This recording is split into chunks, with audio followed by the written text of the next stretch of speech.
ओम शांति। आज विश्व कैंसर दिवस के उपलक्ष्य में प्रजापिता ब्रह्मा कुमारी ईश्वरीय विश्वविद्यालय एवं Rajiv education and research foundation की मेडिकल विंग की तरफ से विशेष कार्यक्रम का आयोजन ऑनलाइन प्लेटफॉर्म पर आप सबके लिए किया गया है। हम आपका तहे दिल से स्वागत करते हैं। आजादी का अमृत महोत्सव देश भर में मनाया जा रहा है और भारत देश ने सदा ही अनेक विधाओं में, अनेक फील्ड में विश्व का नेतृत्व करने की क्षमता दिखाई है। वर्तमान समय भी विश्व के कई देशों की जो विकसित है उनकी लाइन में भारत भी एक प्रमुख स्थान रखता है। परंतु किसी भी देश की उन्नति, तरक्की ये वहां के नागरिकों की अच्छी जीवन शैली और अच्छे विचारों से, अच्छे स्वास्थ्य से, अच्छे संस्कारों से मापी जाती है।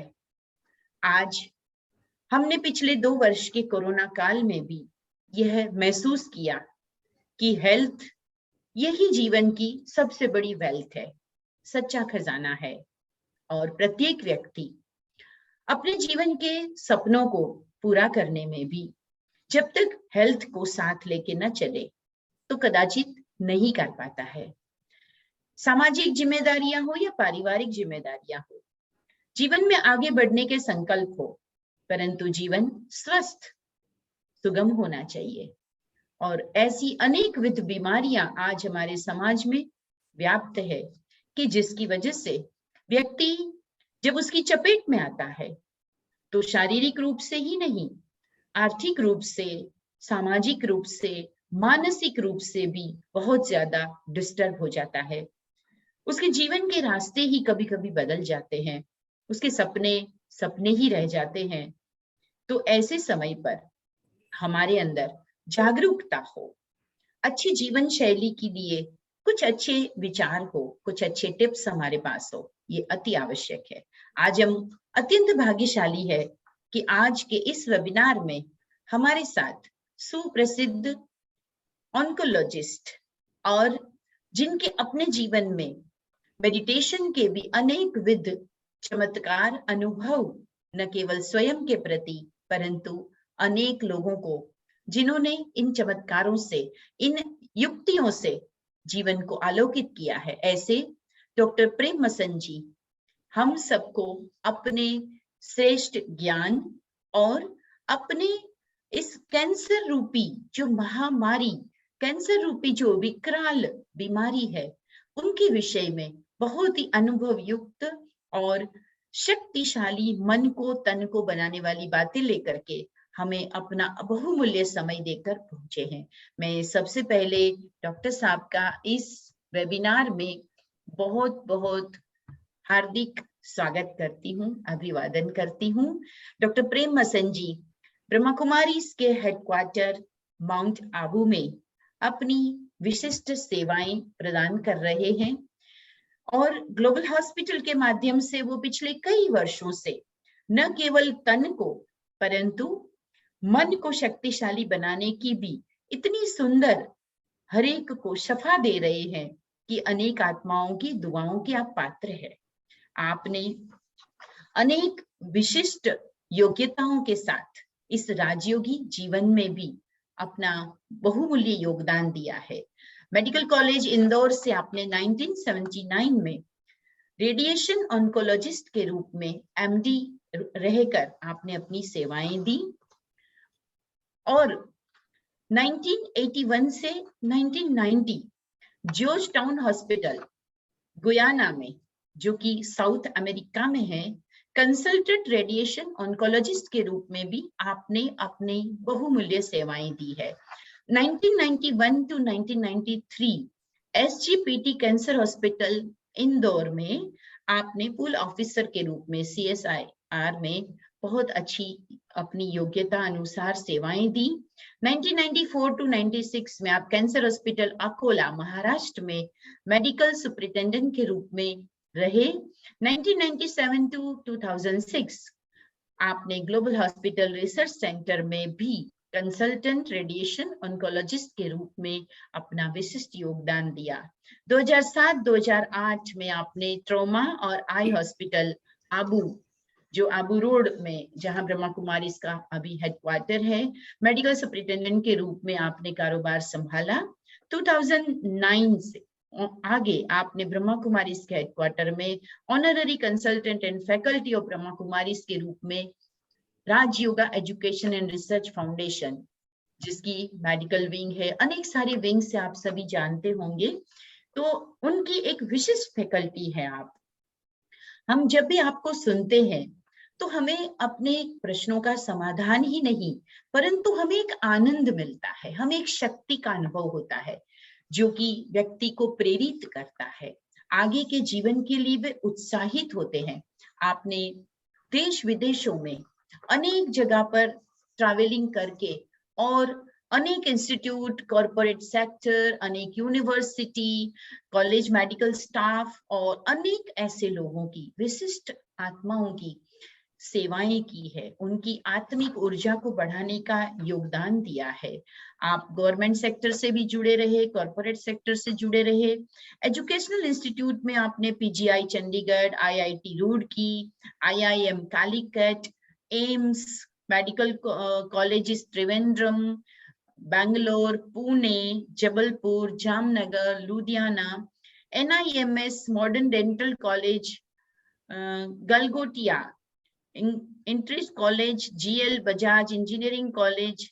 इस तरह से आप अगर देखेंगे तो एक बहुत लंबी फहरिस्त है कि जहां आपकी वाणी का, आपके श्रेष्ठ जीवन के उदाहरणों का और एक प्रैक्टिकल वे में सॉल्यूशन, जिसमें एक सरलता भी होती है और डेप्थ भी होती है, जो जीवन के अंतःकरण को टच करने वाली बात होती है। जो कहते हैं ना कि आजकल हाईटेक हॉस्पिटल है, हाईटेक यूनिवर्सिटी है, परंतु हाई टच की जरूरत है और वो आप देने का सतत प्रयास करते हैं। तो ऐसे विशिष्ट रत्न डॉक्टर साहब आज अपने अमूल्य समय को लेकर हमारे बीच में उपस्थित है। हम पुनः आपका स्वागत करते हुए आज विश्व कैंसर दिवस की बात पर आते हैं।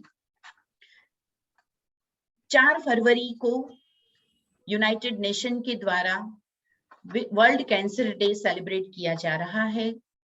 पिछले कई वर्षों से कैंसर से विश्व के अंदर अनेक मनुष्य जीवन को हानि पहुंची है और एक ऐसा शब्द है कि जिसे सुनते ही एक बार तो हर व्यक्ति को घबराहट या तनाव होना लाजमी है, क्योंकि आज तक हम लगभग अमूमन कैंसर को जानलेवा या इसका इलाज परमानेंट नहीं है ऐसा ही सोच के घबरा जाते हैं।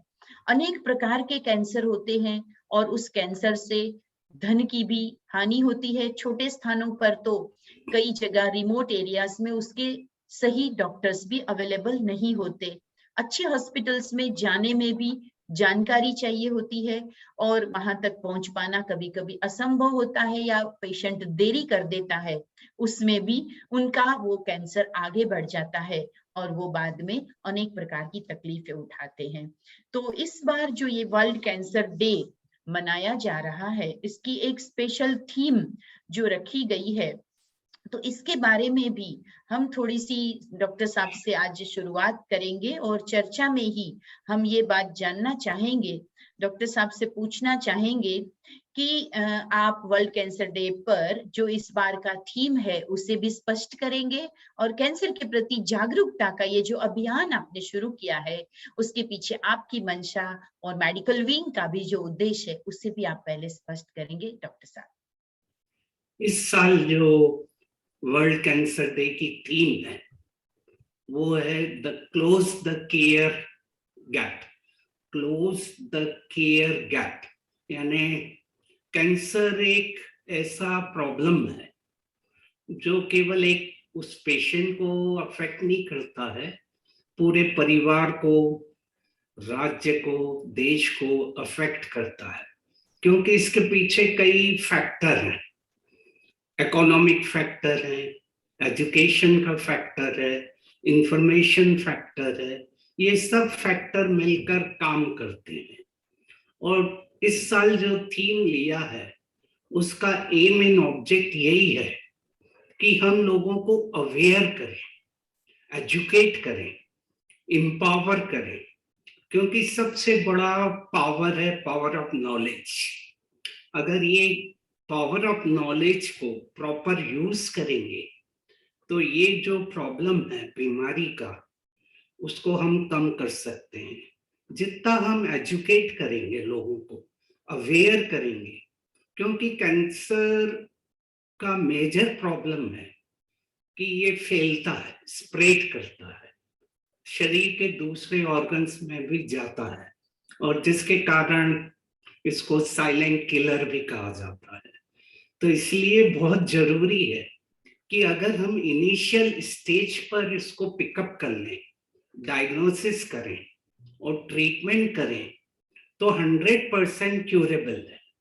जैसा आपने बताया कि शब्द सुनकर ही एक शरीर में एक अलग तरह के वाइब्रेशन आ जाते हैं, क्या होगा मेरे साथ, डेथ होगी या जीवन होगा। तो इसको अगर हम प्रिवेंट कर सकें, पिकअप कर सकें और ट्रीटमेंट कर सकें, और वो तभी होगा जब हम लोगों को एजुकेट करें, इन्फॉर्म करें, और जितनी अच्छी जानकारी उनके पास होगी वो ट्रीटमेंट ले पाएंगे। क्योंकि हर शहर में इसका ट्रीटमेंट पॉसिबल नहीं है। कुछ ही सिटीज हैं, कुछ ही मेट्रो सिटीज हैं जहाँ फुल ट्रीटमेंट अवेलेबल है। तो बेसिक ट्रीटमेंट से लेकर हायर ट्रीटमेंट तक वो गैप जो है उसको हमें फिल करना है, और वो तभी होगा जब हम लोगों से मिलें, उनको केयर दें, क्योंकि हर कोई इम्पोर्टेंट है, हर देश इम्पोर्टेंट है, मेल इम्पोर्टेंट है, फीमेल इम्पोर्टेंट है, यंग इम्पोर्टेंट है। तो हर कोई इस खेल में इम्पोर्टेंट है, डॉक्टर इम्पोर्टेंट है, पैरामेडिकल स्टाफ इम्पोर्टेंट है। तो अगर सब मिलकर काम करेंगे तो ये प्रॉब्लम को हम आने वाले समय में कम कर सकते हैं। मेरा भी यही एम एंड ऑब्जेक्ट है कि ट्रीटमेंट जब देते हैं तब तो बहुत बड़ा प्रॉब्लम आ जाता है, और वो स्टेज के ऊपर डिपेंड करता है कि उसकी स्टेज क्या है कैंसर की, 0 है, 1 है, 2 है, 3 है, 4 है। और अगर हम उनको अर्ली पिकअप कर सकें तो हम 100% क्योर कर सकते हैं। और उसका तरीका यही है, हम लोगों को एजुकेट करें, एम्पावर करें, और उनके डर को, एंजाइटी को कम करें। बिल्कुल, बहुत अच्छी बात, जिसको होलिस्टिक हेल्थ कहते हैं, उसमें भी यही बात है कि सभी प्रकार से उनको हेल्प मिले और उनको अवेयर किया जाए। तो बहुत सुंदर बात है। डॉक्टर साहब, मैं एक चीज और जानना चाहती हूँ कि वैसे तो कैंसर अनेक प्रकार के हैं, लेकिन विशेष करके हमारे देश में कौन से कैंसर अधिकतर लागू होते हैं और उनकी वजह विशेष करके आपकी नजरों में क्या रहती है? क्योंकि कहा जाता है prevention is better than cure. तो अगर हम उनकी वजह को समझ लें, या पब्लिक अगर पहले से इस बात को जान ले और अपनी लाइफस्टाइल को वैसा कुछ बना सके, तो मुख्य रूप से कौन से कैंसर है और उनसे हम अगर समय रहते ध्यान दे तो बच सकते हैं? जैसे कहा जाता है मेडिकली कि 5 to 10% कैंसर जेनेटिक है, और बाकी 90 to 95% हमारी लाइफ स्टाइल है, हमारा जो रहने का तरीका है, बिहेवियर है, वो है। तो इसका अर्थ है कि हम मेजर कैंसर, यानी 90 to 95% कैंसर को प्रिवेंट कर सकते हैं या कम कर सकते हैं उसके इफेक्ट को, अगर हमारे में अवेयरनेस आए। इंडिया कैंसर पूरे वर्ल्ड में अलग अलग तरीके से बिहेव करता है, और ये डिपेंड करता है कि वहाँ का लाइफ स्टाइल क्या है। इंडिया में भी पैटर्न अलग अलग है, महाराष्ट्र का पैटर्न अलग है, विदर्भ का अलग है, नॉर्थ का अलग है, सबके पैटर्न अलग अलग रहते हैं। और ये डिपेंड करते हैं कि वहाँ की डाइट, वहाँ का एनवायरनमेंट क्या है। और उनका सोचने का तरीका क्या है। तो हमारे देश में जो मेजर कैंसर्स है वो मेल में ओरल कैंसर है। ओरल यानी मुंह के कैंसर है। चीक का आ गया, लिप का आ गया, टंग का आ गया, लैरिंग्स का आ गया, ये हमारे मेजर कैंसर है। 1/3 कैंसर हमारे यहाँ जो हो रहे हैं उसका डायरेक्ट इनडायरेक्ट कारण तंबाकू है, टोबैको है। तो 1/3 कैंसर तो ऐसे ही हटा सकते हैं अगर हम लोगों को एजुकेट कर दें कि इससे नुकसान होता है। तो मेल में हमारे यहाँ ओरल कैंसर, प्रोस्टेट कैंसर ये ज्यादा कॉमन है। अब देखने में आ रहा है colorectal cancer, lung cancer, oesophagus and stomach cancer, ये भी कॉमन होते जा रहे हैं क्योंकि लाइफ स्टाइल चेंज होती जा रही है। और महिलाओं में, फीमेल में, बहनों में breast cancer, ovarian cancer common है। और लो सोशो इकोनॉमिक ग्रुप में सर्वाइकल कैंसर बहुत कॉमन है, सर्विक्स कैंसर। मैं कहूंगा कि सर्विक्स बहनों में, महिलाओं में लो सोशो इकोनॉमिक ग्रुप में नंबर 1 है, फिर ब्रेस्ट कैंसर और ओवेरियन कैंसर है। और अगर हम देखें कैंसर है क्या, कैंसर एक ग्रोथ है। बॉडी में ग्रोथ होती रहती है, जनरेशन होता रहता है, रिपेयर होता रहता है और डिजेनरेशन होता रहता है। ये एक हार्मोनी में चलता रहता है। कैंसर में जो वो स्विच है ऑफ एंड ऑन का, ऑफ ऑन, वो डिस्टर्ब हो जाता है, डीएनए में डैमेज हो जाता है और अनकंट्रोल ग्रोथ होने लगती है। और वो ग्रोथ बढ़ते बढ़ते अगर अबनॉर्मल हो जाती है उसको कैंसर कहते हैं और इसके फैलने के चांसेस रहते हैं, इसीलिए ये डेंजरस है। जो बेनाइन रहते हैं वो फैलते नहीं हैं, वहीं का वहीं रहते हैं, इसलिए इसको कहते हैं मैलिग्नेंट, जो फैल रहा है। बेनाइन जो वहीं का वहीं है। तो it is a uncontrol growth, abnormal growth, जो डैमेज हो गया डीएनए का जेनेटिक प्रोग्राम, उसके कारण ये मल्टीप्लिकेशन होता है।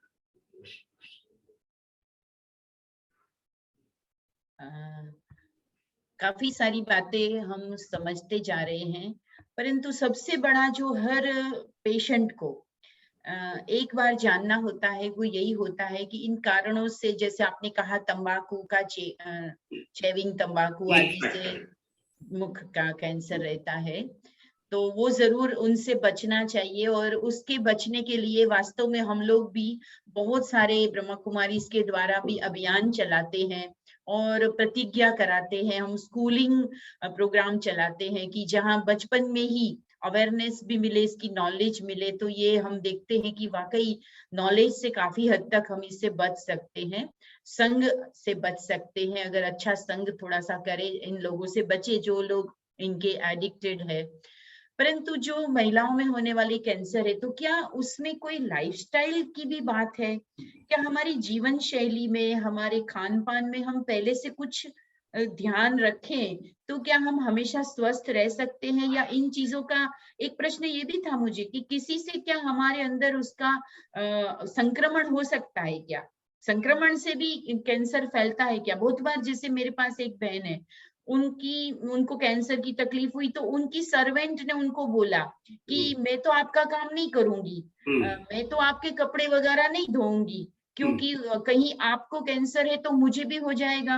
मैं खाना बना के आपको दे दूंगी पर आपका दूसरा पर्सनल काम नहीं करूंगी। तो एक ये भी प्रश्न होता है कि क्या संक्रमण भी इसका होता है? इसके बारे में आप प्रकाश डालें। पहला क्वेश्चन का आंसर है नहीं होता है। कैंसर सेल्स का है, कोशिकाओं का है और वो कोई किसी तरीके से बाहर फैलता नहीं है। टीबी, ट्यूबरकुलोसिस है, ओपन केस है तो तब फैलता। और हम सभी ने देखा कोरोना वायरस जो कि बाहर आ रहा था एयर के थ्रू, नोज के थ्रू, वो फैलता है। बाकी कैंसर स्प्रेड नहीं होता, इससे कोई प्रॉब्लम नहीं घर के मेंबर्स को, वो आराम से साथ में रह सकते हैं, इसका कोई वो नहीं है।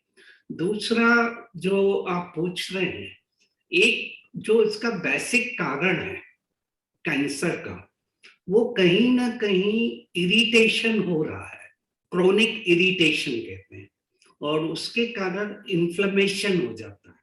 जैसे मैंने तंबाकू लेकर रख दिया कंटिन्यूअस, वो पड़ा है 3 घंटे 4 घंटे, रोज कर रहा हूं, तो धीरे धीरे वो वहां की मेम्ब्रेन को, म्यूकोजा को डैमेज करता जाएगा और कैंसर होगा। तो इरिटेशन कहीं भी हो रहा है, किसी भी एरिया में हो रहा है, तो वो कहीं ना कहीं धीरे धीरे उसको चेंज करेगा। तो क्रोनिक इरिटेशन, इन्फ्लेमेशन, अब इसमें जो फैक्टर आ रहे हैं, डाइट है, जो लोग खाने में बहुत फैट वाला खाना खाते हैं, शुगर वाला खाना खाते हैं, हेवी खाना खाते हैं, उनका वजन बढ़ रहा है, ओबेसिटी है, तो ये भी एक डाइटरी फैक्टर भी है। प्रोसेस फूड है, जो प्रोसेस फूड होते हैं उनमें केमिकल ज्यादा रहता है, तो वो केमिकल भी अंदर जाकर डैमेज करते हैं। जैसे जो भी फास्ट फूड है, तो वो भी डैमेज कर सकते हैं अगर वो कंटिन्यूस खाता रहता है। इरिटेशन अगर शॉर्ट टाइम है तो वो कोई प्रॉब्लम नहीं, पर वो कंटिन्यूस रहता है इरिटेशन, चाहे मेंटल स्ट्रेस है, इमोशनल स्ट्रेस है, और वो उसकी कंटिन्यूस बनी हुई है, तो वो भी हार्मोन स्ट्रक्चर को डिस्टर्ब करेगा। पर्टिकुलरली जो महिलाओं के कैंसर है, फीमेल के कैंसर है, breast cancer, ovarian, uterus cancer है, ये हार्मोन डिपेंडेंट है, और हमारा पूरा बॉडी न्यूरो एंडोक्राइन एक्सिस से काम करता है। ब्रेन से लेके बॉडी के पूरे ऑर्गन न्यूरो एंडोक्राइन कंट्रोल है। तो कहीं भी अगर इमोशनल स्ट्रेस है, जो आजकल माना जा रहा है नंबर 1 कारण है, तो वो डिस्टर्ब कर देता है इस बैलेंस को, तो हार्मोन का लेवल ज्यादा हो जाएगा, तो वो कैंसर में प्रोड्यूस करेगा, क्योंकि वो हार्मोन ईस्ट्रोजन कंटिन्यूस इरिटेट करेगा। ओबेसिटी हो गई, इन्वायरमेंटल फैक्टर, मैं जिस जगह काम कर रहा हूँ, अगर बहुत हाईली केमिकल फैक्ट्री है, सीमेंट फैक्ट्री है, वहां रेडिएशन एक्सपोजर ज्यादा है, बार बार मैं एक्सरे कराता हूँ, बार बार मैं कई तरह के इन्वेस्टिगेशन कराता हूँ, तो इनमें भी रेडिएशन जो आता है वो भी डैमेज कर सकता है डीएनए को और बीमारी ला सकता है। तो मेजॉरिटी अल्कोहल है।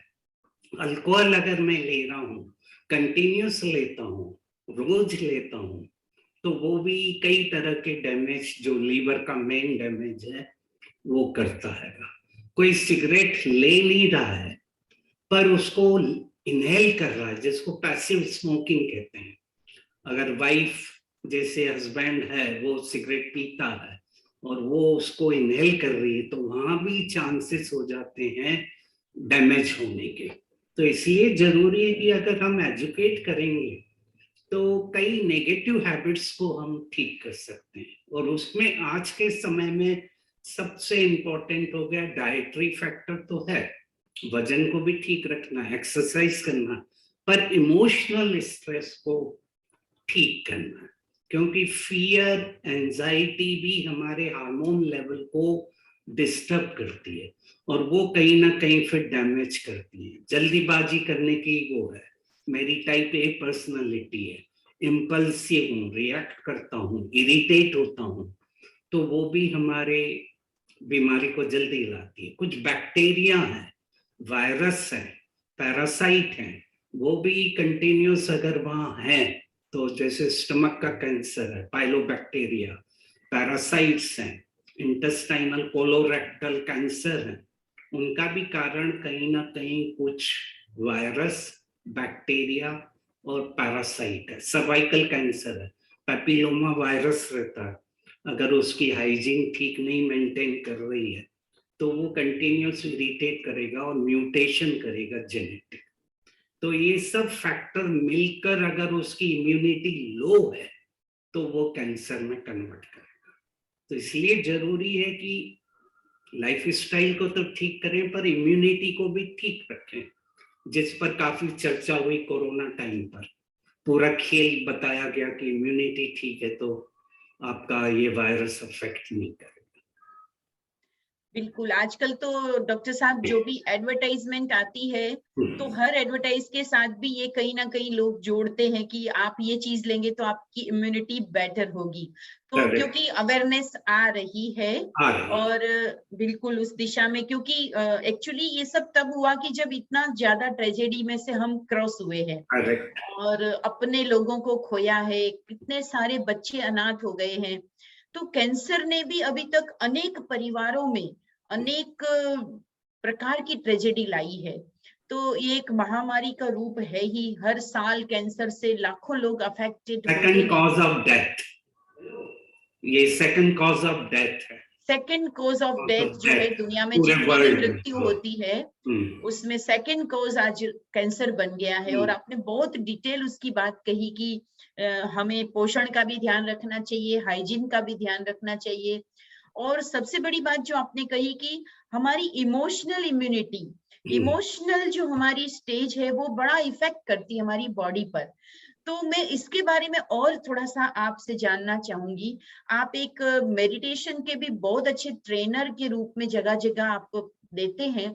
तो इमोशनल हमारा जो स्टेबिलिटी है वो कैसे बनी रहे, क्योंकि संसार में आजकल तनाव बहुत बढ़ता जा रहा है, रिलेशंस में, कॉम्पिटिशन्स बिजनेस में बहुत है, बच्चों को भी अपनी करियर का टेंशन है और हर व्यक्ति दौड़ रहा है। जैसे ऐसे लगता है कि हर एक को किसी न किसी से आगे पहुंचना है। ऐसे में जो आपने कहा टाइप ए पर्सनालिटी हमारी बन जाती है, तो हम क्या ध्यान रखें? जीवन तो थोड़ा है, उसको अच्छी तरह जी पाए, उसके लिए हम क्या चीजों का ध्यान रखें कि हम इमोशनली डिस्टर्ब ना हो? जैसे आईक्यू, पढ़ाई, इंटेलिजेंस सब कुछ चाहिए, वो हमारे लाइफ के लिए जरूरी है। पर आईक्यू के साथ ईक्यू भी चाहिए, इमोशनल क्वेश्चन भी चाहिए। क्योंकि मैंने पढ़ाई तो कर ली, अच्छी तरह से पढ़ा, गोल्ड मेडलिस्ट हूं, पर कहाँ किस तरीके का बिहेवियर करना है, क्या बोलना है, क्या नहीं बोलना है।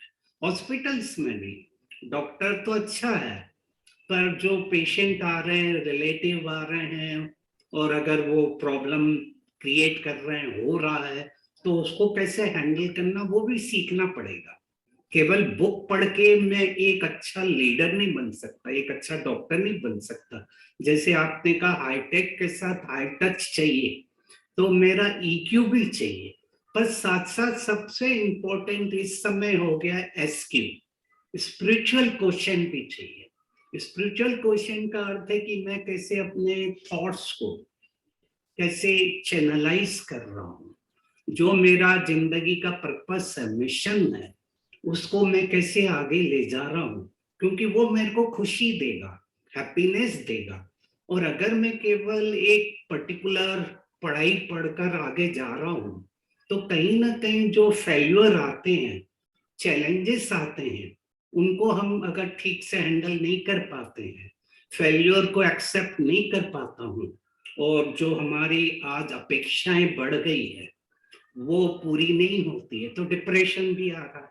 और हम सब देख रहे हैं कि डिप्रेशन भी एक लीडिंग कॉज बनता जा रहा है, और आने वाले समय में ये भी एक मेजर इश्यू हो जाएगा। तो इसीलिए एसक्यू की जरूरत है कि मैं अपने को एक्सेप्ट कर रहा हूँ कि मैं एक बहुत अच्छी यूनिक एनर्जी हूँ, सोल हूँ। तो जब मैं अपने को एक्सेप्ट करता हूँ तो मैं दूसरों को भी एक्सेप्ट करूंगा कि मैं I am okay, you are okay, everything okay. तो एक्सेप्टेंस एक एसक्यू का मेजर हथियार है। कई घटनाओं को मैं एक्सेप्ट कर रहा हूँ कि ठीक है, फेल्यूर एक आया, मेरे को इससे ऊपर आना। जैसे कोरोना के बाद भी कई लोग अच्छी तरह खड़े हो गए, चैलेंजेस को उन्होंने ठीक किया, तो उसको कहते हैं एसक्यू। और इसकी तैयारी हमें पहले से ही बच्चों को स्कूल लेवल से शुरू करना पड़ेगी, तब वो आगे जाकर वो एक परफेक्ट बैलेंस ह्यूमन बीइंग बनेंगे। अभी केवल एक पार्ट हो रहा है, हमारा ह्यूमस पार्ट हो रहा है, बिंग पार्ट को छोड़ दिया, पर ह्यूमन बीइंग का बिंग पार्ट मेजर पार्ट है। ह्यूमस यानी मेरा टाइटल, लेबल, ईगो, सब वो डिग्री, पर हमारा जो बीइंग पार्ट है, एनर्जी पार्ट है, कॉन्शियस पार्ट है, कॉन्शियसनेस है, उसको भी हमें पावरफुल बनाना पड़ेगा। तब आगे जाकर जो नए चैलेंजेस आ रहे हैं, प्रॉब्लम आ रहे हैं, उनको हम ठीक कर पाएंगे। क्योंकि अभी ऐसा समय है कि लीडर वही है जो प्रॉब्लम को ठीक करे, सॉल्यूशन ओरिएंटेड। प्रॉब्लम को हम रोक नहीं पाएंगे, पर हम उसमें से समाधान निकालें, कारण को निवारण निकालें, तो तब ये सब प्रॉब्लम हम ठीक कर पाएंगे। कैंसर में भी पूरे फैमिली के ऊपर असर आ रहा है, परिवार के ऊपर असर आ रहा है, तो पूरे परिवार को कैसे हम बैलेंस करके चलें, वो खुद व्यक्ति में भी जो पॉजिटिविटी है उसको छोड़े नहीं। क्योंकि ये देखा गया कि इवन बीमारी के समय अगर वो पॉजिटिविटी को नहीं छोड़ता है तो वो जल्दी ठीक भी हो जाता है। अपने अंदर अगर वो पर्पस को रखता है, मीनिंग को रखता है, तो वो जल्दी ठीक होता है। तो वो सब मेंटेन, हमें साइकोलॉजिकल फैक्टर, इमोशनल फैक्टर भी लोगों को एम्पावर करना पड़ेगा। क्योंकि इमोशन जो होते हैं हमारे लोअर ब्रेन में रहते हैं, हमारा हायर ब्रेन सोचता है, लोअर ब्रेन में इमोशन होता है जिसको लिम्बिक सिस्टम कहते हैं। ये जल्दी रिएक्ट करता है, और ये जल्दी रिएक्ट करता है तो वो पूरा बॉडी को डिस्टर्ब कर देता है। तो उसको हमें पहले से ही ट्रेनिंग देना पड़ेगी, क्योंकि इमोशन का अर्थ ही है energy in motion, emotion, energy in motion. Her emotion एक एनर्जी देता है या लेता है। तो बॉडी में जो इम्बैलेंस आ जाता है वो हमारे नेगेटिव इमोशन से होता है। उसको हम कैसे ठीक करें, वो हमें ट्रेनिंग बचपन से ही देना पड़ेगी, कम्युनिकेशन की, रिलेशनशिप की, वो सब। अब मेरे को लगता है कि टाइम आ गया है ये कोर्सेज भी इंक्लूड करना चाहिए स्कूल लेवल से, तब वो बड़े होकर सब चैलेंजेस को ठीक से हैंडल कर पाएगा। क्योंकि अभी उनको लगता है कि चैलेंजेस नहीं आएंगे, पर अब ऐसा समय है कि चैलेंजेस आएंगे, नए नए तरह के चैलेंजेस आएंगे। तो वो हमें पहले से ही उनको एम्पावर करना पड़ेगा, उसके लिए ट्रेनिंग देना पड़ेगी। और उसमें ब्रह्मा कुमारी बहुत अच्छा रोल प्ले कर रही है। बहने भाई जो भी एजुकेट कर रहे हैं लोगों को, मेडिटेशन सिखा रहे हैं, उससे हमें कंट्रोल आ जाता है, सेल्फ कंट्रोल आ जाता है। और दूसरा एडवांटेज मिलता है कि मेरी थिंकिंग में पॉजिटिविटी आ जाती है, और वही सबसे बड़ा सीक्रेट है। क्योंकि थॉट्स हमारे इलेक्ट्रोकेमिकल रिएक्शन करते हैं। हर संकल्प शरीर में इलेक्ट्रोकेमिकल इवेंट करता है, वो एनर्जी देता है या लेता है। तो अगर हम थॉट्स को मैनेज करना सीख लेंगे तो ये जो भी प्रॉब्लम आ रहे हैं, थॉट से इमोशन क्रिएट हो रहा है, तो उसको हम कंट्रोल कर सकते हैं।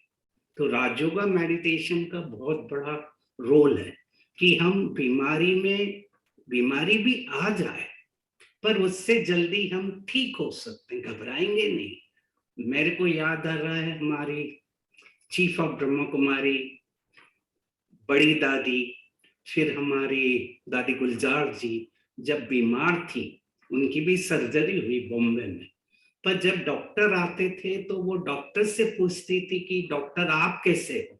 डॉक्टर सोचता था कि ये मेरे को बताएंगे बहुत दर्द हो रहा है, ये हो रहा है, पर दादी मुस्कुराते हुए हमेशा उनसे पूछती थी आप कैसे हो डॉक्टर। और इसके कारण वो डॉक्टर में भी चेंज आया, परिवर्तन आया, और ग्लोबल हॉस्पिटल माउंट आबू में बना। तो उस नेगेटिविटी से भी कैसे बाहर आए, ये मेडिटेशन हमें सिखाता है। बिल्कुल सही बात है। हमने दादी जी को देखा तो दादी जी की स्वयं की स्थिति बीमारी से कभी भी इफेक्ट में नहीं आई, और आपने अंत तक हमेशा ये दिखाया कि मेरे शरीर पर नियंत्रण है, शरीर का मेरे पर नियंत्रण नहीं है। तो ये बहुत सुंदर बात है कि हम अपने मेडिटेशन के द्वारा सेल्फ कंट्रोल जो प्राप्त करते हैं, या अपने इमोशंस को भी, अपने मन को, अपनी भावनाओं को हम बहुत सुंदर बना सकते हैं। और आपने ये भी कहा कि फैमिली के साथ भी बहुत अच्छा हमारा जब रिलेशन भी रहता है, बिहेवियर रहता है, इमोशनली और स्पिरिचुअली जब हम डेवलप होते हैं तो हमारे ये सब चीजें बेहतर होती है। और यही भारत में पहले से भी सिखाया गया कि परिवार को भी एक प्रथा को अपनाया गया जो कि विदेश में नहीं मिलता है। अक्सर लोग अकेले रहते हैं, तो हम संगठन में रहते हैं, इसका हमें लाभ मिलता है। और ये भी एक बात जो आपने कही कि हर व्यक्ति को अपने आप को बना के रखना है अच्छा, उसके लिए भी एक दूसरे का भी सपोर्ट जरूरी है। तो डॉक्टर साहब, मैं एक बात ये भी कह रही थी कि जैसे हम ब्रह्म कुमारी के द्वारा बहुत बार ये हेल्थ से संबंधित जब भी प्रोग्राम करते हैं तो लोग यही कहते हैं कि ये तो बहुत अच्छी बात है, लेकिन आप तो आत्मा की बात करते हैं, फिर आप ये शरीर के रोगों की भी बातें कैसे कर लेते हैं? तो जरूर हमें ऐसा लगता है कि ये भी एक सेवा है कि हमें जिस बॉडी में साधना करनी है, अगर हमें परमात्मा को भी याद करना है, विश्व की सेवा करनी है, तो भी पहला साधन तो हमारा शरीर है, तो उसको भी हमें ठीक रखने का जरूर सीखना ही चाहिए। एक चीज मैं ये भी पूछ रही थी कि क्या हम आजकल जो केमिकल युक्त सब्जियां, फल आदि खाते हैं, उसका भी असर होता है क्या कि जिससे हम अधिक बीमारियों के शिकार बनते हैं? तो उसके लिए भी क्या कुछ कदम सरकार को भी उठाने चाहिए? और जो किसान है, मैं अभी आज ही एक किसानों के लिए ट्रेनिंग के लिए जा रही हूँ, तो मुझे वहां पर भी ये केमिकल से मुक्त खेती करना, उसके बारे में ही बताना है। तो मुझे ये सुनते समय ही विचार आया कि इसका भी एक डाटा हमारे सामने कुछ होना चाहिए कि कितना केमिकल युक्त सब्जियां और फल से भी आज नुकसान हो रहा है। करेक्ट है, क्योंकि ये अब नया अवेयरनेस आ रहा है, ऑर्गेनिक खेती को बढ़ावा दे रही है, और गवर्नमेंट ने इस बजट में भी इंक्लूड किया। उन्होंने भी अवेयर होकर कई चीजें उसके लिए, प्रोत्साहन के लिए किसानों को बोला कि उनको फंड्स का भी अवेलेबिलिटी कराएंगे, क्योंकि हर केमिकल जो भी इन्वायरमेंट में रहता है और वो अगर जाता है अंदर डायरेक्टली या इनडायरेक्टली, जैसे सनलाइट है, बहुत तेज सनलाइट है, और अगर मैं उस कंटिन्यूस एक्सपोज्ड हूं उसमें, मैं अम्ब्रेला या कैप नहीं पहन रहा हूं, तो स्किन कैंसर के होने के चांसेस हो जाते हैं। इसीलिए कोई भी इरिटेंट, चाहे वो केमिकल है, डेफिनेटली बॉडी में डैमेज करता है, और इसीलिए अब शिफ्ट आ रहा है ऑर्गेनिक खेती के लिए। कई जगह तो काफी अच्छा डेवलपमेंट आया है, और कई परिवार तो केवल वही खाना खरीदते हैं, फल खरीदते हैं। अब जब तक अवेलेबिलिटी नहीं है, कॉस्ट इफेक्टिव नहीं हो जाए, फॉरेन कंट्रीज में तो कॉस्ट इफेक्टिव है कि वहां चॉइसेस ज्यादा हैं, पर हमारे देश में अभी इसका चलन चालू हुआ है। तो तब तक हम उस खाने को, जो भी हम ला रहे हैं, फल ला रहे हैं, अच्छी तरह धोकर खाएं, प्रॉपरली धोएं उसको, डायरेक्टली एकदम नहीं खाएं। जो भी सब्जियां हैं, फल हैं, उसको अच्छी तरह से वॉश करके रख कर फिर खाएं, नमक डालकर थोड़ा, तो वो उसके जो केमिकल हैं वो खत्म हो जाते हैं। और जहां तक हो सके इस समय कोई भी खाना पका हुआ बेटर रहेगा, कुक्ड फूड, क्योंकि अभी हमें जब तक शिफ्ट हो जाए कि सब चीजें ऑर्गेनिक आ जाए तब तो कोई प्रॉब्लम नहीं, पर जब तक ये बैलेंस इधर उधर है तब तक हम जो भी खाना है उसको थोड़ा प्रॉपर बॉईल करके खाएं, तो वो जो केमिकल हैं वो निकल जाएंगे, क्योंकि जो पानी है उसको हम फेंक देंगे। तो दूसरा इम्पोर्टेंट इस गेम में है कि हम बॉडी के सिग्नल्स को पहचानें। जैसे आपने कहा, शरीर का भी ध्यान रखना, ऐसा नहीं केवल आत्मा का ध्यान रखना, दोनों एक दूसरे से कनेक्टेड हैं, जुड़े हुए हैं, दोनों के सिग्नल एक दूसरे को अफेक्ट करते हैं। तो पहला लेवल तो हो गया कि मैं सोल लेवल पर, अपने थॉट्स लेवल पर, माइंड लेवल पर अपनी थिंकिंग को ठीक कर रहा हूँ, तो जो नेगेटिव सिग्नल जा रहे थे बॉडी में वो कम होते जा रहे हैं, क्योंकि ऐसा देखा गया कि अगर मैं बहुत जल्दी जल्दी इरिटेट होता हूँ, अपसेट होता हूँ, तो उसका सीधा सिग्नल हमारे स्टमक पर आता है और एसिडिटी और अल्सर बनाता है। ये इमोशन और हेल्थ के ऊपर डॉक्टर कैंडिड सी पर्ट अभी नहीं है, पर उन्होंने बहुत अच्छी स्टडी करी और किताब भी लिखी, मॉलिक्यूल्स ऑफ इमोशन, और उसमें ये बताया कि जो ब्रेन में हो रहा है वो बॉडी में होता है। और पर्टिकुलरली उन्होंने बताया कि हमारी आंतें, जीआईटी, सेकंड ब्रेन है। एक ब्रेन ये है तो एक ब्रेन ये है, और यहाँ जो हो रहा है उसका असर हमारी आंतों पर आता है। इसीलिए आंतों के भी कई कैंसर, अल्सरेटिव कोलाइटिस, कई बीमारियां वो हमारे इरिटेशन और अपसेट होने से है। तो उसको भी हमें ठीक करना है, शरीर को ठीक जरूर करना है, एक्सरसाइज करते रहना है, जो भी एक्सरसाइज पॉसिबल है, ब्रीदिंग एक्सरसाइज है वो भी करें, क्योंकि कैंसर का एक कारण रहता है एनॉक्सिया। कहीं ना कहीं ऑक्सीजन लेवल मेरे उस पर्टिकुलर ऑर्गन में, सिस्टम में कम हो गई, तो वो जाकर फिर म्यूटेशन करता, ऑक्सीडेटिव स्ट्रेस करता। तो ब्रीदिंग एक्सरसाइज भी जरूर करना है, रिलैक्सेशन एक्सरसाइज भी करना है, कि जिससे बॉडी का पूरा सिस्टम रिलैक्स रहे। और डाइटरी चेंजेस लाने हैं।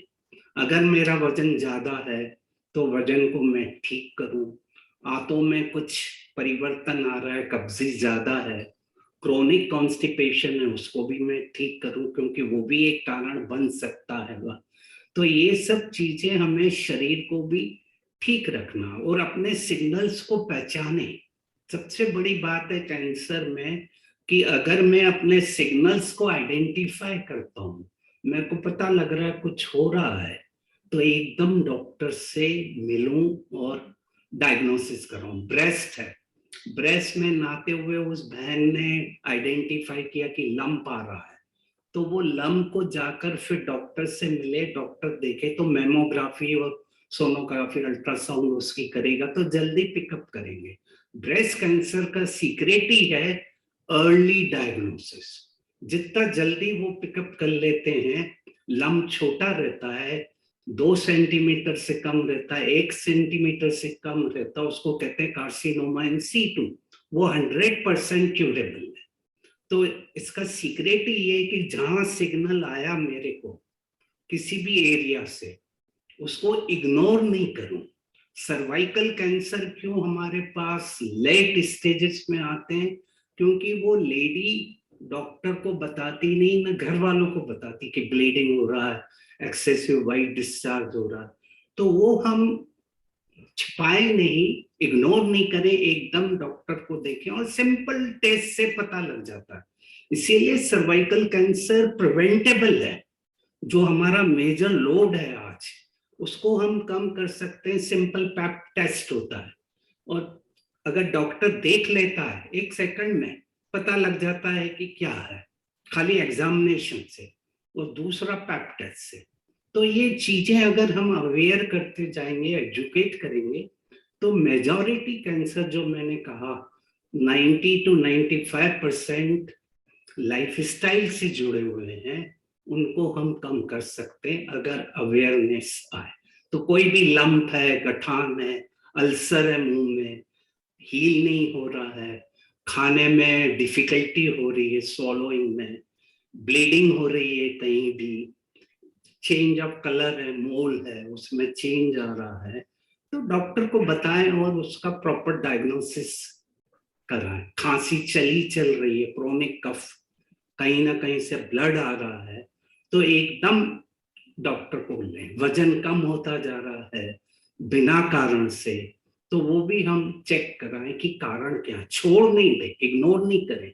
और आज डायग्नोस्टिक टूल इतने अच्छे हैं पूरे वर्ल्ड में, हमारे देश में भी स्कैनिंग सब तरह की हो जाती है, CT scan, MRI, PET scan, mammography, sonography, सब चीजें अवेलेबल हैं। तो इन चीजों से हम डायग्नोसिस जल्दी कर सकते हैं। ब्लड मार्कर्स भी हैं, कैंसर के जो मार्कर्स हैं वो भी अवेलेबल हैं। तो सब चीजें अवेलेबल हैं, केवल हमारा एजुकेशन लेवल और सिग्नल लेवल अच्छा है सिग्नल लेवल तभी अच्छा आता है जब हमारा मेडिटेशन हम खुद को देखते हैं, तो हमें पता लग जाता है शरीर में कहाँ प्रॉब्लम। बहुत ही इम्पोर्टेंट बात सर ने बताई है कि हमें अवेयर रहना चाहिए, और ये अवेयरनेस या अपनी जागरूकता ये आती ही है तब जब हम अपने जीवन को महत्व देते हैं, अपने जीवन को अमूल्य समझते हैं, और हम थोड़ी देर शांत रहते हैं, थोड़ी देर भी हम प्रतिदिन खुद को मिलते हैं, खुद के लिए थोड़ा वक्त निकालते हैं। तो ये बहुत मायने रखती है चीज कि हमारे शरीर में, मन में आने वाले बदलावों को हम तुरंत ही नोटिस कर सकते हैं, और तुरंत ही हम उसका इलाज कर सकते हैं। इसको ही और वो कहते हैं गट फीलिंग, गट इंट्यूजन। हर आत्मा के अंदर वो इंट्यूजन आता है। गट जो मैंने कहा इंटेस्टाइन सेकंड ब्रेन है, तो ये एकदम बताता है कि कहीं कुछ प्रॉब्लम है, अगर वो हम थोड़ा अपने को ट्रेन कर देते हैं। और गट फीलिंग ही व्यक्तियों को सक्सेस भी दिलाती है, मिलियनर बिलियनर बनाती है, अगर उनका गट फीलिंग अच्छी है कि कौन से समय पर कौन सा डिसीजन लेना है, तो वो लोग सक्सेसफुल भी हो जाते हैं। इतना इंपॉर्टेंस है इसका आज की दुनिया में, ग्लोबल वर्ल्ड में। बिल्कुल, वो कहते हैं ना कि हर व्यक्ति के जेहन में उसको जो बनना है, वो जो सपना है उसका, उसका भी कोई ना कोई चित्र बना हुआ होता है। तो वो पहले उसको देख ले कि मैं क्या बन सकता हूँ, अथवा मेरे साथ क्या क्या हो सकता है। तो वो जो आंतरिक चित्र हम देख लेंगे, तो बाहरी दुनिया भी वही है जो मेरी अंदर की दुनिया है। तो अंदर की दुनिया को देखना, ये आपने बहुत ही इंपॉर्टेंट बात कही है डॉक्टर साहब।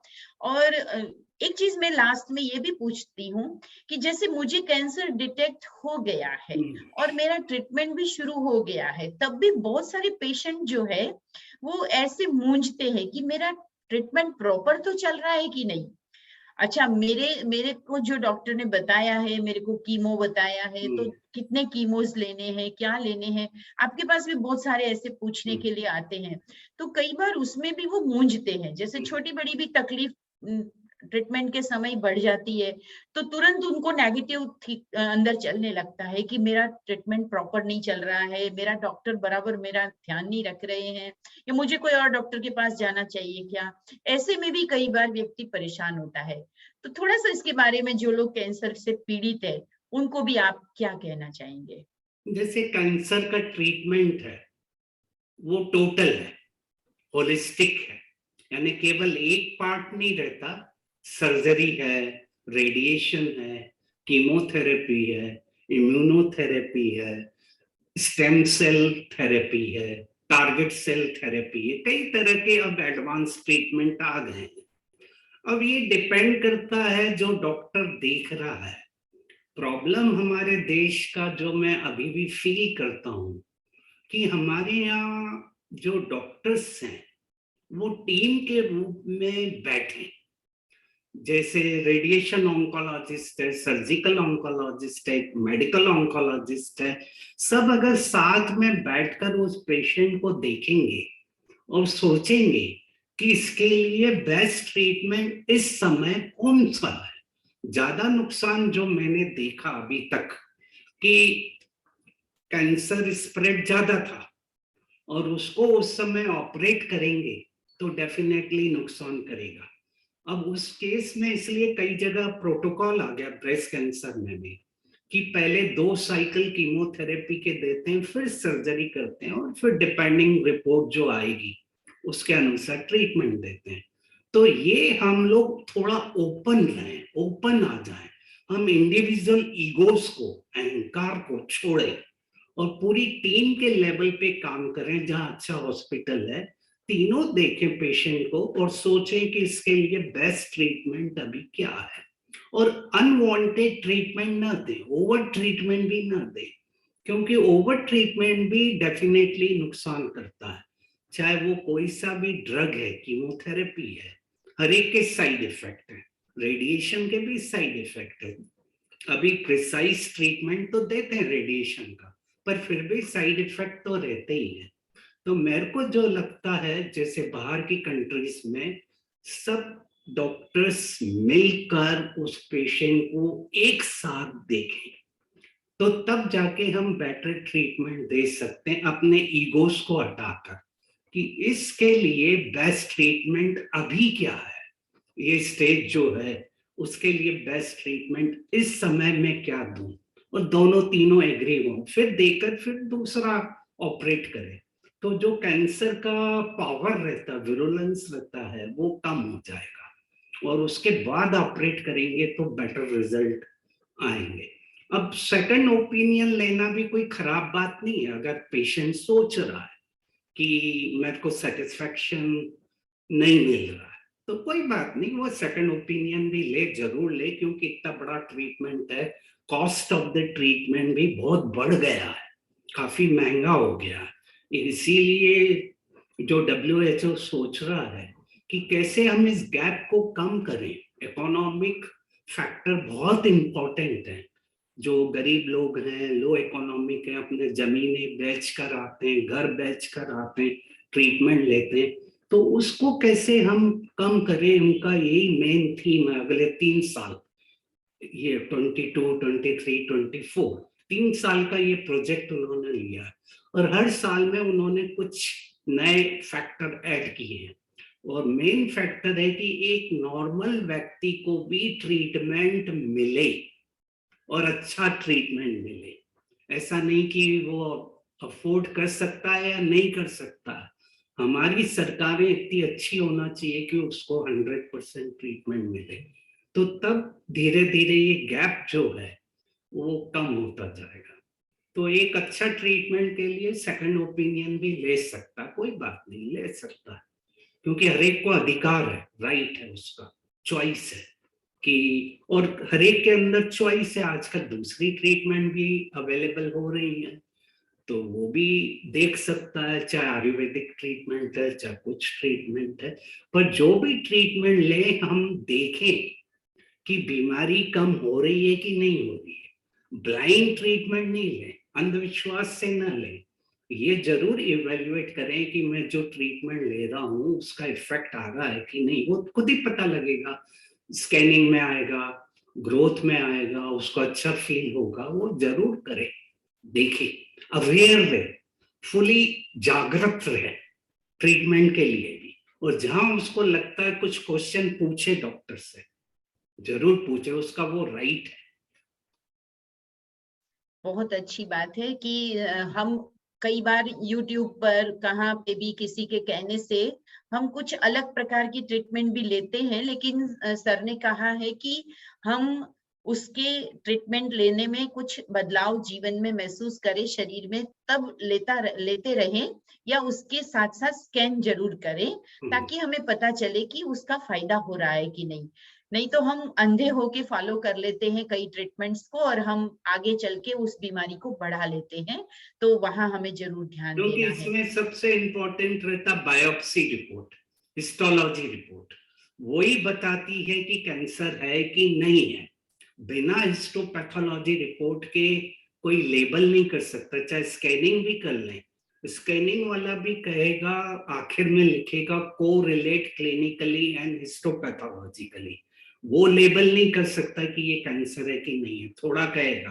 तो हर चीज क्लिनिकली आगे लिखा जाता है, को रिलेट क्लिनिकली। तो इसका अर्थ क्या होता है कि डॉक्टर को क्लिनिकल एग्जामिनेशन करना चाहिए, देखना चाहिए। आधे कैंसर खाली हाथ से ही पकड़ाई में आ जाते हैं अगर वो डॉक्टर वेल ट्रेन्ड है। जो हम लोगों ने ट्रेनिंग ली उसमें हाथ से और देखने के ही काम से 50% कैंसर आइडेंटिफाई हो जाते हैं। जितने ओरल कैंसर हैं, टॉर्च डाली तो पता लग जाता है, टंग का, ओरल कैविटी का पता लग जाता है, थोड़ा ENT वाला देख लेता है तो लैरिंग्स का भी पता लग जाता है, और एग्जामिन कर लिया हाथों से, सर्विक्स को देख लिया, तो आधे 50% कैंसर डायग्नोसिस हो जाते हैं। पर क्या हो गया कि आज के समय में सब भाग रहे हैं, जैसा आपने बताया, तो वो कोई देखता नहीं है क्लिनिकली, केवल इन्वेस्टिगेशन करा लेता है और वो रिपोर्ट पर आधारित हो जाता है। कभी रिपोर्ट इधर हो सकती है या हो सकती है, तो उनमें एग्जामिनेशन बहुत जरूरी है।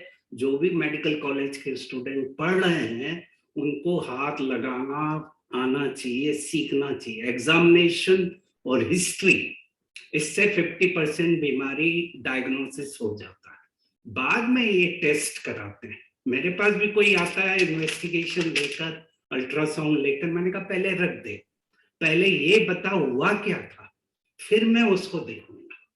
तो वो हमें ट्रेन को थोड़ा वापस, जो पहले का ट्रेन था, पहले के प्रोफेसर थे, टीचर्स थे, वो लोग एग्जामिनेशन पर ज्यादा जोर देते थे।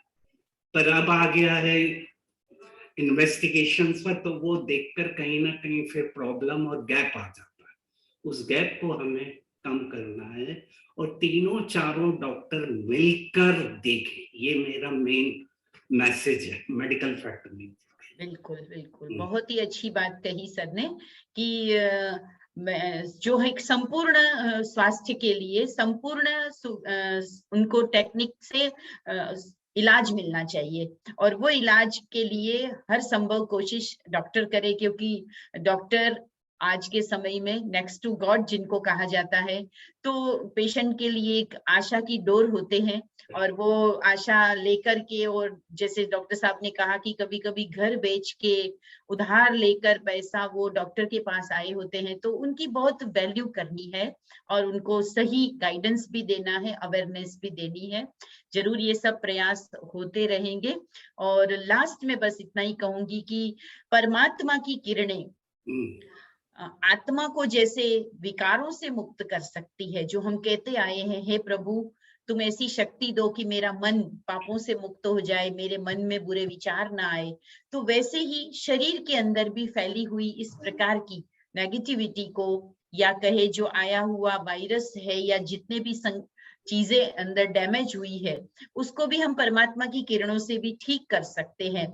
ये अनेक राजयोगी भाई बहनों के अनुभव है, और इस अनुभव में हम और अधिक आगे बढ़े तो क्या एक पेशेंट भी योग करने से, मेडिटेशन से लाभान्वित हो सकता है? आपके पास ऐसे कई अनुभव होंगे सर, आप एक आध अनुभव शेयर करेंगे तो। जरूर। हम जब, मैंने तो दादियों को ही देखा, कितनी दादियों को देखा। इसमें क्या हो रहा है, दो चीजें काम करती है जो डॉक्टर बनी सीगल ने अपनी किताब में लिखा। एक सर्जिकल ऑन्कोलॉजिस्ट, वर्ल्ड का फेमस सर्जिकल ऑन्कोलॉजिस्ट है, उसकी किताब है लव मेडिसिन मिरेकल। उन बुक्स में उसने कई एग्जाम्पल दिए, लाइव एग्जाम्पल दिए। जैसे मेरे को याद आ रहा है, इसमें दो फैक्टर काम करते हैं। एक तो meaning, purpose of the life, मैं यहाँ क्यों आया हूं और मुझे क्या करना है, वो मीनिंग और पर्पस, यानी आई एम नीडेड, मेरी जरूरत है, तो वो लोग बीमार कम होते हैं और जल्दी ठीक होते हैं। और दूसरा, जब हम परमात्मा से रेज लेते हैं, लाइट लेते हैं, माइट लेते हैं, तो वो जो सेल्स हैं वो भी कहाँ से प्रोड्यूस हो रहे हैं, मेरे सिग्नल से। ऑफ एंड ऑन स्विच जो यहाँ काम कर रहा है, वो डिस्टर्ब हो गया, ऑफ एंड ऑन स्विच, और उसके कारण वो स्विच उसको कह रहा मल्टीप्लाई करे, तो वो स्विच रुक जाएगा, स्विच ऑफ होगा, तो वो बीमारी हमारी खुद ही कम होगी। तो परमात्मा से जब हम लाइट और माइट लेकर देते हैं, तो जो हमारा सिग्नल्स है वो अच्छे हो जाते हैं, और उनका जो प्रोडक्शन है, जेनेटिक म्यूटेशन है, वो ठीक होना शुरू होता है।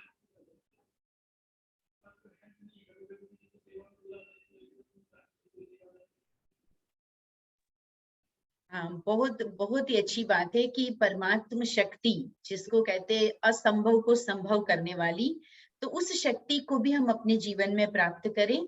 और मैं भी यही अनुभव करती हूँ, हमारे पास कई जुड़े हुए भाई बहनों को भी हमने देखा है कि मेडिटेशन के बाद वो अपनी तंबाकू, शराब आदि की आदतों को भी छोड़ पाते हैं, बहुत सरलता से छोड़ पाते हैं, और बीमारियों में भी वो खुश रहकर, और सभी का प्यार और सभी की संभाल को भी वो अच्छे व्यवहार के कारण पाते हैं, और परमात्मा शक्ति से वो इस पर विजयी बनते हैं। तो आज के इस वेबिनार में मैं यही दुआ करूंगी, यही प्रार्थना करेंगे हम कि परमात्मा से हम सभी ऐसी शक्ति प्राप्त करने के हेतु हम अपने जीवन में प्रतिदिन कुछ क्षण, कुछ मिनट अवश्य मेडिटेशन करें। और उसमें हम विशेष, जिसको वैद्यनाथ कहते हैं, ऐसे परमपिता परमात्मा शिव से ऐसी शक्ति प्राप्त करें कि हमारे समस्त शरीर को भी और आत्मा के अंग मन बुद्धि और संस्कार को भी शक्ति और परिवर्तन की क्षमता मिले। तो आज इस कैंसर दिवस पर जो WHO के द्वारा ये 3 वर्षीय प्रोजेक्ट विशेष चलाया जा रहा है कि केयर के अंदर जो गैप है उसको भरना, यानी कि जो भी मिसिंग चीजें हैं उस पर भी और ज्यादा ध्यान देना, इसका बहुत अच्छा डॉक्टर साहब ने भी हमें डेफिनेशन दिया। हालांकि बहुत से हॉस्पिटल, बहुत से दानदाता कैंसर पेशेंट्स के लिए भी मदद के लिए आगे आते हैं। तो आज के दिन हम प्रार्थना करेंगे कि सभी को अच्छा स्वास्थ्य मिले और जितने भी लोग हैं वो एक अच्छी जीवन शैली जिए, जीवन के महत्व को समझे, परमात्मा के दिए हुए इस उपहार को वो अच्छी तरह से इस्तेमाल करे और वो अपने लिए भी और औरों के लिए भी स्वस्थ जीवन के द्वारा समाज को भी योगदान दे। हम बहुत बहुत तहे दिल से डॉक्टर साहब का इतना अमूल्य समय और इतनी गहरी बातें बहुत सरल और स्पष्ट शब्दों में हम सब के लिए शेयर किया, जो YouTube के माध्यम से भी आप कल देख पाएंगे और आज Zoom पे भी कई पार्टिसिपेंट्स जुड़ करके और ये अटेंड कर रहे हैं। मैं सभी को निवेदन करूंगी कि अपना वीडियो अगर ऑन करें तो डॉक्टर साहब को एक बार हम हाथ हिला के धन्यवाद भी करेंगे कि आपने हमें सुंदर सा गाइडेंस दिया और इस गाइडेंस के लिए हम आपके आभारी रहेंगे। आपने हमें जो सही मार्गदर्शन से जीवन जीने की बात कही है उस तरह से हम जीवन जिएंगे और जीवन में औरों को भी गाइड करेंगे, कभी हताश नहीं होंगे, निराश नहीं होंगे, सदा ही होपफुल रहेंगे और ऐसी होप कि जिससे हम अपने चेहरे पर कभी ये नहीं देखने देंगे कि हम कोई बीमार है, क्योंकि कहते हैं कि मन खुश रहेगा तो आपका चेहरा मन का दर्पण है, और मन का दर्पण ये चेहरा जब अच्छा दिखेगा तो जैसे दादी जी का आपने उदाहरण दिया तो हर कोई कहेगा कि नहीं आप तो बहुत अच्छे हैं। तो आपका डॉक्टर साहब हम बहुत बहुत धन्यवाद करते हैं। आप ऐसे ही समाज के सभी वर्गों की जैसे सेवा कर रहे हैं, विशेष करके पेशेंट्स को आपके ऐसे अमूल्य ज्ञान से लाभान्वित करते रहें। ऐसी बहुत बहुत आपके लिए धन्यवाद भरी शुभकामनाएं। Thank you so much. Thank you. Om Shanti.